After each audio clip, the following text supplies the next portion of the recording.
Hey there, welcome to Pickled Parables. This podcast is presented by Parable Ministries as a Bible teaching resource. Thank you for joining us. Pickled Parables is a podcast about taking in and living out the Bible. Here we will study, contemplate, and testify to the Bible's incredible teachings and how it leads us to live better lives. To stay up to date with all things Parable, follow us on Instagram at parable_ministries and visit our website at parableministries.com. We hope today's message finds you well. Hello. Hello, listeners. I am Noah.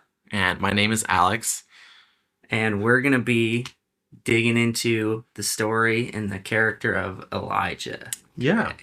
We're happy to be here and hope that you guys enjoy listening to this. And I just wanted to let you guys know that I'm a little bit under the weather. So if you hear me blowing my nose, I apologize.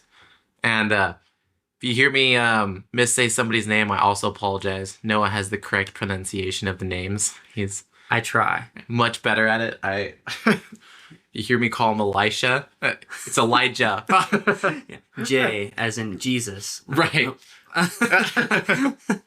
Anyway, so Elijah. The first thing we're going to get into before we actually get into Elijah himself is the historical background, because that's really where you got to start in order to really understand the full picture of what Elijah was going through in his day. Yeah, and why was he saying these mean things to these such great kings? Mean, air quotes. Yes, air quotes. But so history. So going back all the way, hate to go back this far, but to the Judges. So Judges 2:11. So this is what happened. So after the death of Joshua, right? Joshua dies. The last, some could say, one of the last great patriarchs of Israel. And so he dies. He gets them into the promised land, right? Crosses the Jordan. Book of Joshua, you can read all about it. But after he dies, things kind of go a little haywire. So after the death of Joshua's whole generation, that's what it says in Judges 2, then things go crazy. So Israel becomes unfaithful. This is where the Baals are introduced. So this god of Sidon and Tyre and all these other surrounding nations that were pagans, essentially. So that's where the Baals became a thing. The god Baal is like this weird fertility god or something like that. Yeah, and he only kind of receives a little bit more traction as time goes on. And as Israel becomes more and more depraved. Yeah, probably spiritually charged a little bit. I mean, I personally think that could be like a spirit behind that, but not a good spirit for clarification. You know? And a talk for a different time. Right, yes. So, but the Lord was angry because of that, because he wanted his people for his own possession, and they weren't being his. They were going to somebody else. He's a jealous God. Yeah. And so, what happens next then? So, of course, of 400 years, right? Or something like that. Hundreds of years that these judges come up, they die. They come up, they die. And the people are still evil. You know what I mean? And so, finally, they have the gall. Israel has the nerve in 1 Samuel 8 to ask for a king. They can't even handle judges. Yeah. And well, Remember, at this point, right? I mean, they're struggling with sin, right? But at least they're still worshiping God, right? They have one God, and they're obeying the law generally, right? I mean, not the best, but they're kind of guiding down the right road. And so, I mean, what does God tell them as a response to this king idea? So it comes up with Samuel, right? Just the goat, right? The legend that is Samuel. And the king, or the people say they want a king. And so the Lord says, so 1 Samuel 8:7, the Lord said to Samuel, obey the voice of the people in all that they say to you, for they have not rejected you, but they have rejected me from being king over them. But why did he say that, right? So why was it important about these kings? Why was it so important that they're rejecting God? Because this is a huge statement from God, right? I mean, he's saying this whole idea is like, it's basically shifting, right? Because instead of having judges who are all focused on God, right? And it's going back to him, nobody has the power except for God to intervene and kind of do what God does, right? So now they're going to shift all the power to one person. And God warns them. He's like, this is not a good idea. Like, you guys really don't want this. And they're like, no, we want this. And God's like, you don't. And he prophesies, I mean, even in this, where he says that it's going to end in a wreck. You know, like these kings are going to take your stuff. They're going to take your lands. And he's like, you guys are going to be left with nothing. But they still ask for it. They still do. And essentially, what Samuel warns them about in 1 Samuel 8 is, you're going to be slaves to your king. Like, that's how bad eventually it's going to get. You're just going to be slaves. Like, that's how it's going to work. And lo and behold, that's essentially what happens. So, long story short, so exiting out of 1 Samuel 8, so 1 Samuel and 2 Samuel, right? We got David. Actually, I take that back. Saul. What did I say? Anyway, Saul. So Saul's anointed as the first king, 1 Samuel 10, right? And he does all this good stuff at first, right? Seems really good on paper, wins all these wars, ends up being a disaster, kind of has a mental breakdown, goes crazy. And then David, so Samuel finds David. I mean, Samuel's still alive. Like, I guess this guy doesn't die because he's just ageless. Anyway, so Samuel anoints David. Well, Saul's still king, which is super funny. It's kind of like a slap in the face on Saul. And David comes up as essentially this boy, very young when he starts his career, essentially. Not necessarily his kingship, but his career of just being involved in things. And so David comes up. Essentially, Saul dies in battle at one point, 1 Samuel 31, right? And then with his son, yeah. 2 Samuel is more of David's up and coming, right? He becomes king, stabilizes the kingdom once again, and really does a lot of good things, makes a lot of mistakes, and his mistakes pass to his kids. And we got Solomon, and enter Solomon. Which, I mean, this is like the whole passing on to kids is something that we're going to see a lot. Deep breath, a lot in Kings. So, another long story short, after Solomon, so about 931 BC is typically what scholars say, right, is when Solomon dies. So from verifiable, right, historical sources other than the Bible. Granted, it's not exactly in the Bible of 931 BC, but pretty across the board, 931 BC, Solomon's dead. So after him comes his, well, kind of like his half-son, but not really, like an adopted son, Jeroboam, and Rehoboam, his actual son. So they divide the kingdom. They split the kingdom. So now we got this, after the three kings of Saul, David, and Solomon, it's a split kingdom. So 10 tribes stay up north, and their capital is Samaria, right? And then the southern kingdoms, the two southern kingdoms, Benjamin and Judah, are just known as Judah.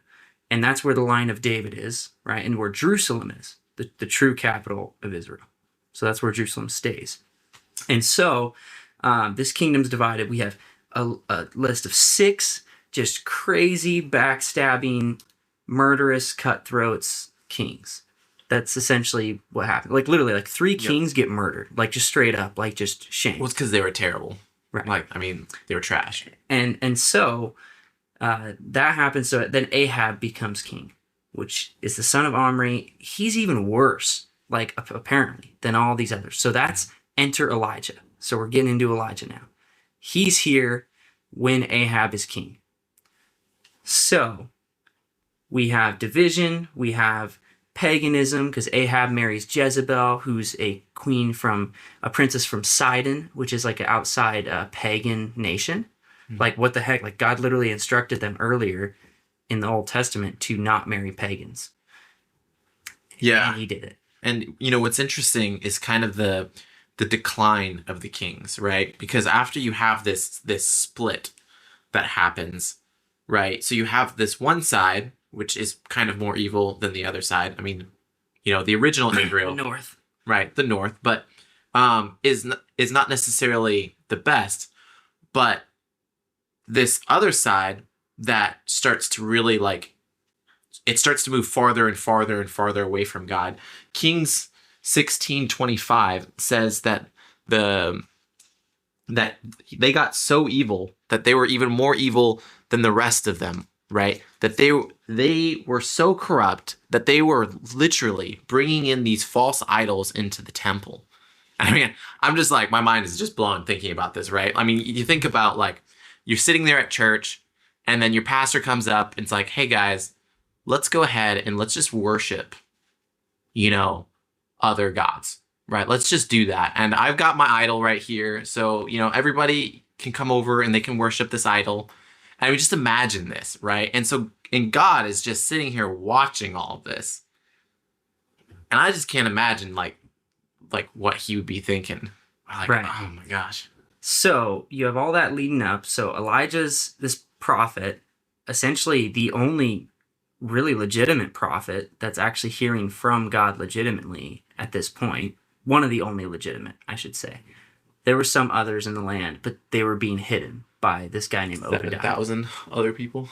Well, there were 7,000 righteous people, but there's probably about only 100 or so prophets that weren't dead. Because remember what Jezebel did in 1 Kings She hunted them down. 16, right? She hunted these prophets down and literally just like killed them one by one. So Obadiah, one of the remaining prophets, he takes like 150 of them and hides them in caves.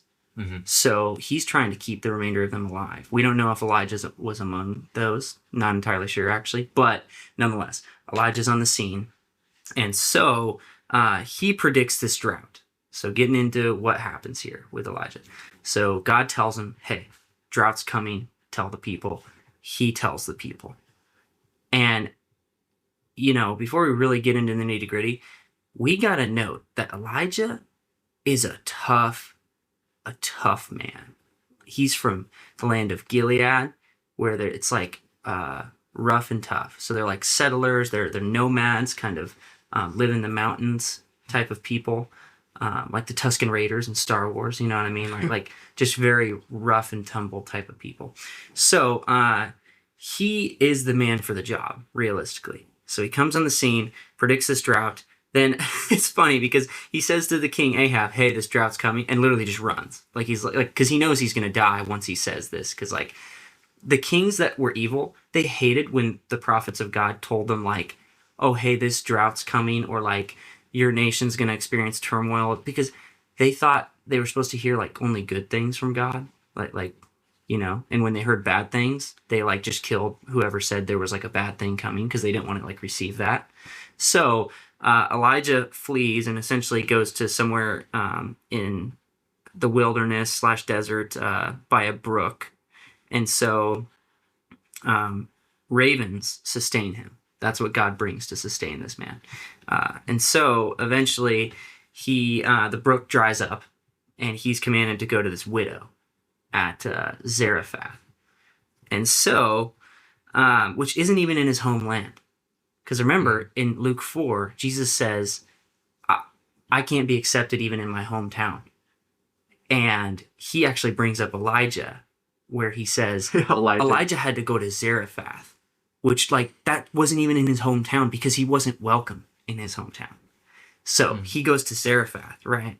And he sees this widow there and he says, listen, I need you to get the remaining oil you have and the remaining flour and make me some bread.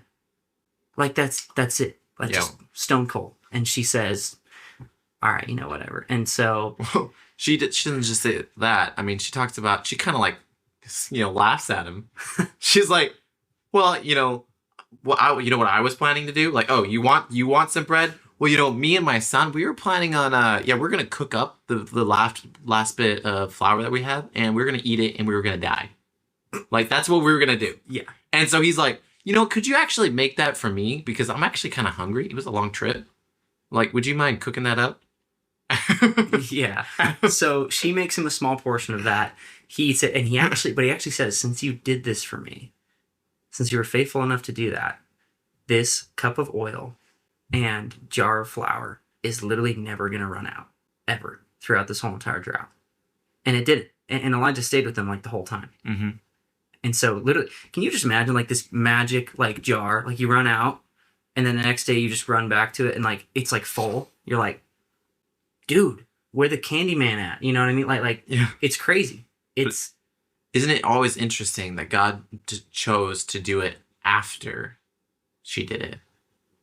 You know, like it's always like God didn't say like, oh, I'm gonna have this prophet come over to you and he's gonna take care of you. Don't worry about a thing. You know, it was kind of like a as it's happening, which seems to be the way that God loves to do things. right. And so what happens next is crazy. So her son actually gets ill and like dies. And she goes to Elijah, dude, I know you've done the jar thing. That's pretty cool. But like, my son's dead. And this is what you brought upon me. Mm-hmm. And so this section, right, is 1 Kings 17, 8 through 16. Just for y'all out there who love references. Through 24. So the remainder of 1 Kings 17 is this narrative about Elijah raising this widow's son from the dead. And it's crazy. Well, you know, and it's interesting to me because even when she says to Elijah, what have you against me, O man of God? You have come to bring my sin to remembrance and to cause of my sin's death. And it's interesting to me because it's like, what sin is she talking about? And, you know, you think about it from Elijah's point of view. He's like, I have no idea what you're talking about, right? And so he's like, you know, he's like, whoa, whoa, whoa, whoa, right? So he says to her, you know, give me your son. And he took him in his arms and he went up to the chamber room, right, into the lodge, where he had his own bed. And it's interesting what Elijah says. He says he cries out to the Lord and he says, oh God, my God, have you brought calamity upon this widow whom I have so adjourned by killing her son? So even he thinks that God killed him for her sin, right? He's like, why have you done this? And it's interesting to me that God doesn't necessarily give him a huge answer to this, but he does revive the son. And so it's an interesting note that we focus on these things, right? The son probably died for just the reason of dying. But we focus and we say, no, God did this against me. God is against me. Mm-hmm. And there's no indication that God actually killed the son. There is an indication that God revived the son, right?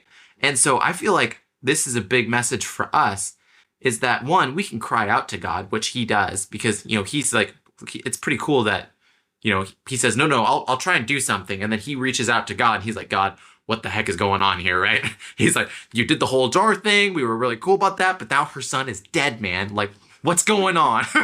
Yeah, 912. It's a 912 to God. Yeah, 912. He dialed that. He had that on speed dial. Yeah. And so what she says at the end of that narrative is remarkable. Now I know that you are a man of God and that the word of the Lord in your mouth is true. Mm-hmm. So Elijah's verified at this point, granted only by a widow in the middle of nowhere, but nonetheless verified. Definitely won't slow him down. Right. And not that God necessarily needs to be verified. I mean, he just is. But still, nonetheless, Elijah himself is verified in that moment. So now Elijah 18. Here's where it gets nitty gritty and honestly kind of comical. So essentially, Elijah meets with Ahab, long story short, right? And he says to the king, okay, listen, buddy, get your 850 prophets, right, of Baal and Asherah, whatever you got, the weird pagan gods, and I want you to bring them to Mount Carmel, right, which is like pretty much the highest mountain in that area. And so he tells them, bring all of Israel as well, right? So all Israel, all the prophets come to this mountain. And essentially they make this grand altar, right, for all to see, right? They do it all elaborate like. And so they cry out to their God. Because essentially what it is, what the test is, what Elijah says, he says, okay, so you cry out to your gods, and if they send fire, and only fire, then I'll bow down. Like, Your gods we'll are worship great. together. Yeah, let's do it. Amen. We'll be united again. But if my God is the one that's, the God that you should be worshiping strikes fire, then we worship him. Deal? And Ahab actually says yes. Yeah, and I love the wording here. I mean, even in verse 21 here in 18, he says, and Elijah came near to all the people and said, "How long will you go limping between two different options? If the Lord is God, follow him. But if Baal is, then follow him." And the people did not answer him a word. So, I mean, he's kind of making this speech like a podcast in a sense. Wink, wink. Yeah, where the audience isn't talking back. That we know of. Right. I mean, it's incredible the way he words it and what he says. And so these people, I mean, they're crying for hours, right, to this God ball. They are literally cutting themselves. Yeah, they're going all out, right? They're doing the sacrificing. They're doing, they've got everything. Like, they've got the perfect wood. They've got, they're ready for everything to go on fire. And then you have Elijah here, who's like, he's like, yeah, you know what? Let's put some water on that altar, right? He's like, yeah, just keep dunking water. Where these guys are all over here, they're trying to make everything happen. They're cutting themselves, and he's just kind of sitting there, and he's like, maybe he's sleeping. Maybe you're try and wake him up a little bit, right? Like sing him a song or something, right? And he said, is he relieving himself like your God? Like, that's literally what Elijah asked. Yeah. Like, is he relieving himself right now? Like, is he busy? Like, can you call him? Is he on the toilet, or like what's happening right now? And so he also, for the test of, because Baal hasn't rained fire yet, right? And so Elijah actually says, dig trenches, fill them with 4 gallons of water, right? Because fire can't burn up water, right? It can't possibly. I mean, yeah, it's pretty hard for fire to do that. And soak the altar in water with the bowl still on top, right? The bowl's on there. So Elijah says, where is it? So he says in verse 37, so Kings 18:37, answer me, O Lord, answer me. He says it twice, that this people may know you, and they may know that you are God, and that you have turned their hearts back. And then the fire of the Lord fell and consumed the burnt offering and the wood and the stones and the dust and licked up the water that was in the trench. Like, literally this whole mountain just explodes with fire, basically. So, essentially, literally, Elijah, right after, this guy is a savage. Like, a savage. He takes all those prophets, all those 850 prophets, and he orders their execution. Mm-hmm. And Ahab does it. That's the crazy thing. Like, it happens. Like, as in, they're so convinced by this that they do what Elijah says.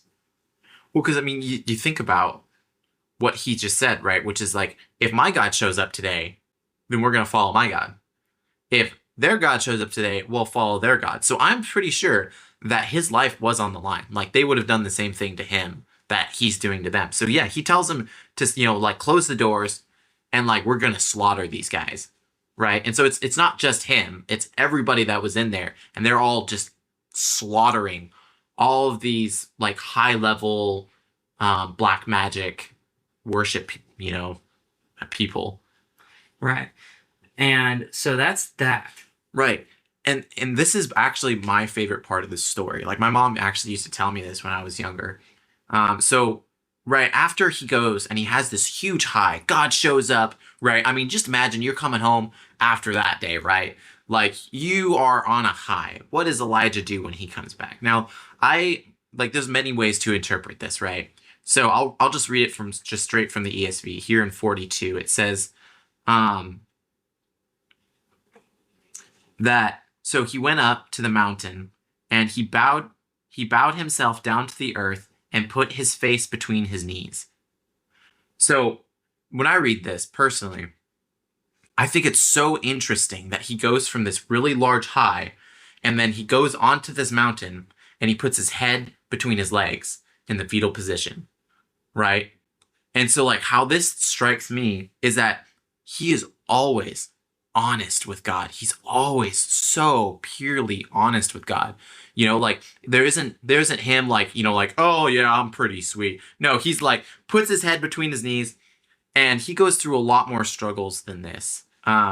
Just for the sheer sake of time, I'll make my point with just this, but that he wouldn't even go up and look at he told his servant to go out. And again, this is, my perspective on it. But he told his servant, like, go out there and look. And he's got his head between his legs. And he's like, how about now? And he's like, no. And he's like, check again. Sticks his head between his legs again, right? How about now? 7 times. 7 times, right? And so it's like, we don't have to be perfect, right? That's not what God's asking for. He believed. Even in the moment where he had his head between his legs, even in the moment that he didn't want to even get up, he had his friend go over there and check because he knew that God was going to hit. And he's like, there's nothing, man. And he's like, no, God's going to show up. He's going to do it. I know he's going to do it. Puts his head back between his legs. Lord, please, Lord, please, Lord, please, Lord, please. Right. And it happens. So that was him praying for rain again.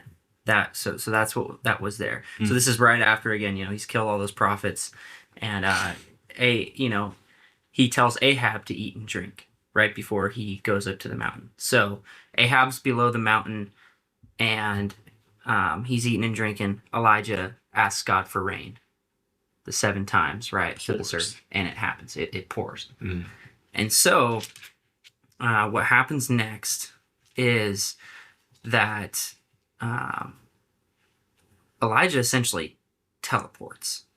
So Ahab rides on to go to Jezreel, right? And which is miles and miles, like dozens of miles away. And remember, this is back in a time where there's no cars. And it says the hand of the Lord was upon Elijah, and he gathered up his garment and ran before Ahab to the entrance of Jezreel. Ahab started before him. There ain't no way he gets there. The man's got some legs on him. And so, but this is where Elijah flees. So he flees instead of going with Ahab, essentially, because when they get there, Ahab tells Jezebel about what happened, because apparently she wasn't there, which I find is really ironic. Well, and remember, these were her priests. Like this was her people's priests. Yeah. And so he's like, yeah, so all your priest guys, yeah, he kind of killed them all. Yeah. So Jezebel's out for blood now, and Elijah runs. And this is what many commentators say is like Elijah's big sin, is he runs away in fear. And so, in fact, he says that he wishes that he could just die. So, yeah, and he tells God that. He's like, would you just take me now? Yep, 1 Kings 19:4. So he's at the end of his rope because everybody's after him. Despite that awesome miracle that everybody just saw on the mountain, they're still not convinced because now Jezebel wants to kill him. And so an angel essentially comes to him and touches him and says, hey, get up and eat, man. Like, you still got work to do. Yeah. And I mean, I just think that's incredible here in verse 7, right? 19:7, that I just feel like there's such like, he's so sad that God has to actually send an angel to tell him to eat. Right? And so like, I just think that it shows the intimacy of God so well, but it also shows our human nature, right? Like, he's not strong, right? He's not like this, super strong individual. It is God in him. It is God's spirit speaking to him that's telling him, no, get up. You need to eat. And why? Well, later on, he says, you need to eat because you need to do this journey. You can continue. Yeah.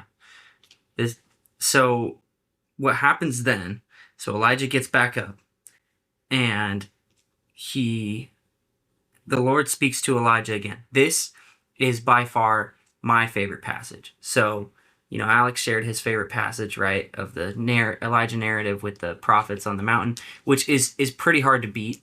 But I just love the simplicity of what God does here in 1 Kings 19:9 through 18. So essentially what happens is God gives 3 signs: the wind, an earthquake, and a fire.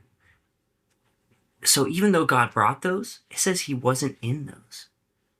And what happens next is remarkable. And it says after that, after the fire, the sound of a low whisper.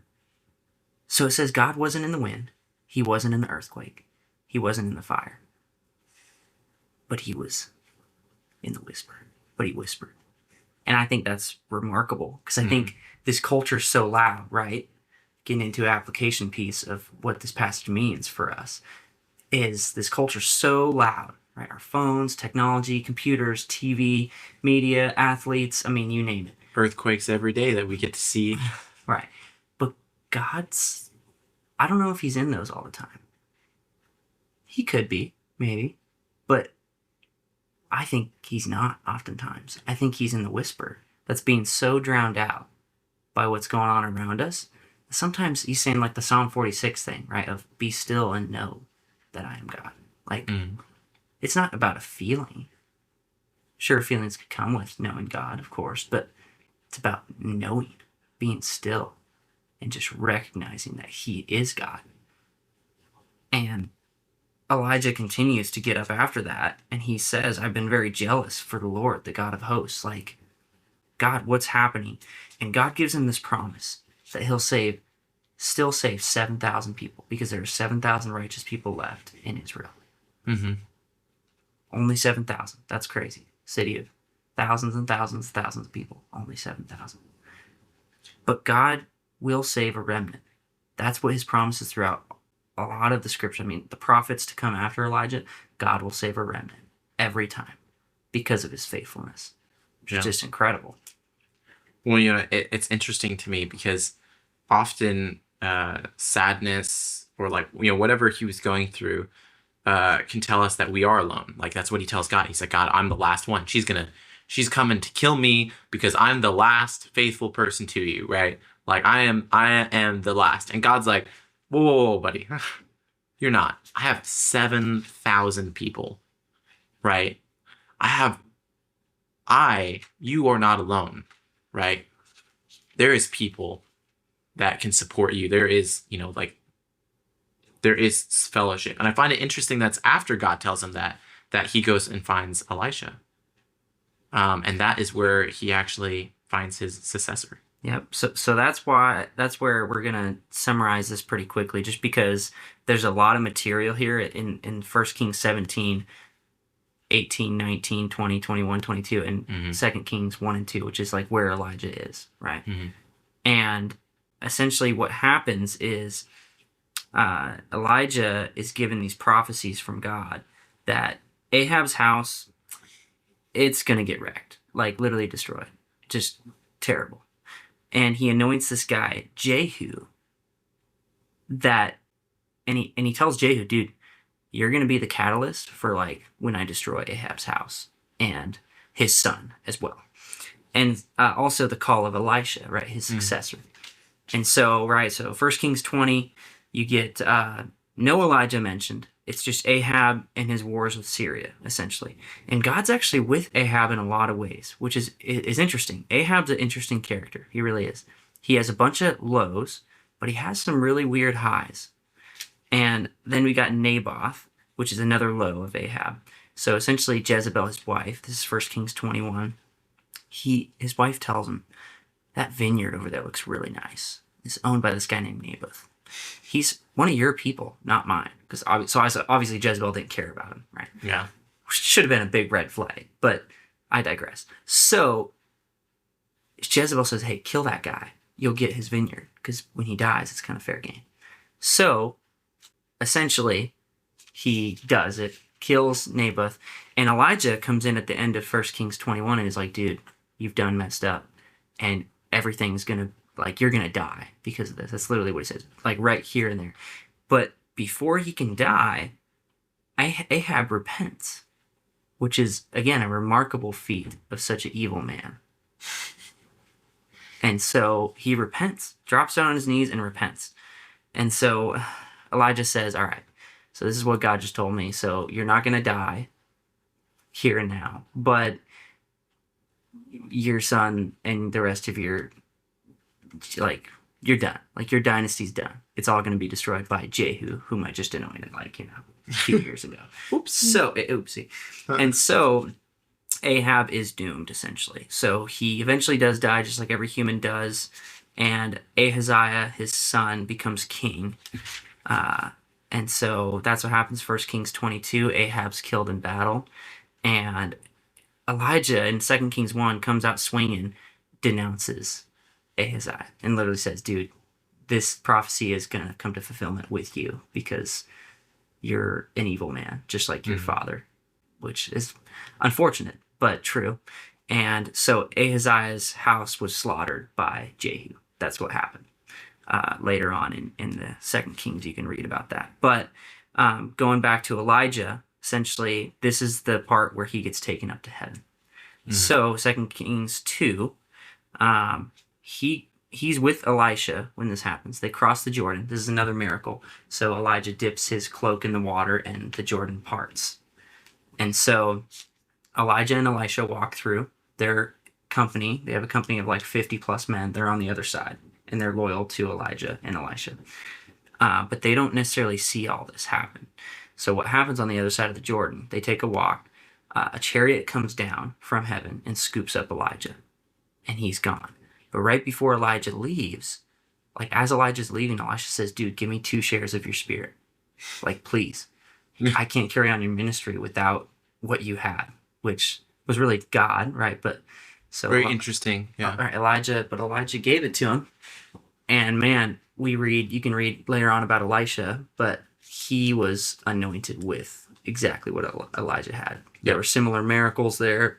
Anyway, so it's interesting because even the writer of whoever wrote the book of Kings, because it was one book in the actual Hebrew Bible, that Elijah had 7 miracles and Elisha was 14, so he literally had double. Wow. Yeah, an incredible legacy that he left, and he didn't necessarily even die. And remember, we got Matthew 17, where we see at the Transfiguration with Jesus and Moses, right?